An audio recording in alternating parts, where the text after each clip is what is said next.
कि election तरमीमी bill अब बाकायदा इलेक्शन एक्ट बन गया। सदर मुमलिकत ने इलेक्शन एक्ट तरमीमी बिल 2024 पर दस्तखत कर दिए हैं। मजीद जानते हैं डॉन न्यूज के नुमाइंदे इरफान सदुज़ई से। इरफान, नोटिफिकेशन कब तक जारी होगा और ये भी बताइएगा कि पीटीआई ने ये एक्ट चैलेंज किया हुआ है, तो अब इस कानूनी कार्रवाई की क्या हैसियत होगी?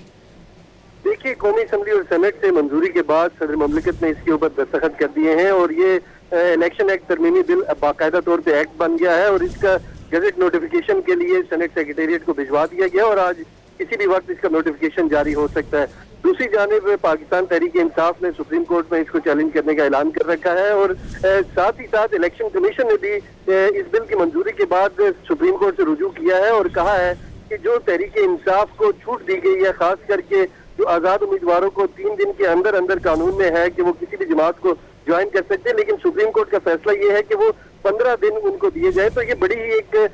इब्हाम पैदा हो गया इस सारी सूरत हाल में और देखना ये है कि अब जो है वो हुकूमत और इलेक्शन कमीशन मिल के तहरीक इंसाफ को कैसे टैकल करते हैं, क्योंकि अब ये सारा मामला सुप्रीम कोर्ट पे चला गया और वहीं पे ये मैदान अब सजेगा। तहरीक इंसाफ भी अपने मौकफ से पीछे हटने को तैयार नहीं है। उन्होंने कहा है कि हमारा मैंडेट है और इस कानून के बाद हुकूमत ने हमारा मैंडेट चोरी करने की कोशिश की है, क्योंकि ये सीटें तहरीक इंसाफ की थी और तहरीक इंसाफ कौमी असम्बली में एक बड़ी अक्सरियती जमात थी जिसको अकलियत में तब्दील किया जा रहा है और इस बिल की आड़ में हुकूमत जो है वो हमें जो खवातीन और अकलियतों की जो मखसूस नशिस्तें हैं उससे महरूम कर रही है। लेकिन दूसरी जानिब जो वफाकी वजीर कानून है उन्होंने इस बिल की मंजूरी के साथ साथ जो कौमी असम्बली और सेनेट में अपनी जो तकरीर की उसमें बताया कि ये जो कानून पास किया जा रहा है इसमें जो कॉन्स्टिट्यूशन का उन्होंने हवाला दिया, उसमें रेफरेंस उन्होंने दिया कि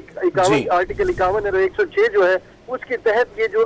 बिल मंजूर किया गया इसमें कोई ऐसा इबाम नहीं है। बिल्कुल हम कानून के मुताबिक इसके ऊपर अमल कर रहे हैं। जी, बहुत शुक्रिया इरफान सदुज़ई अपडेट करने के लिए।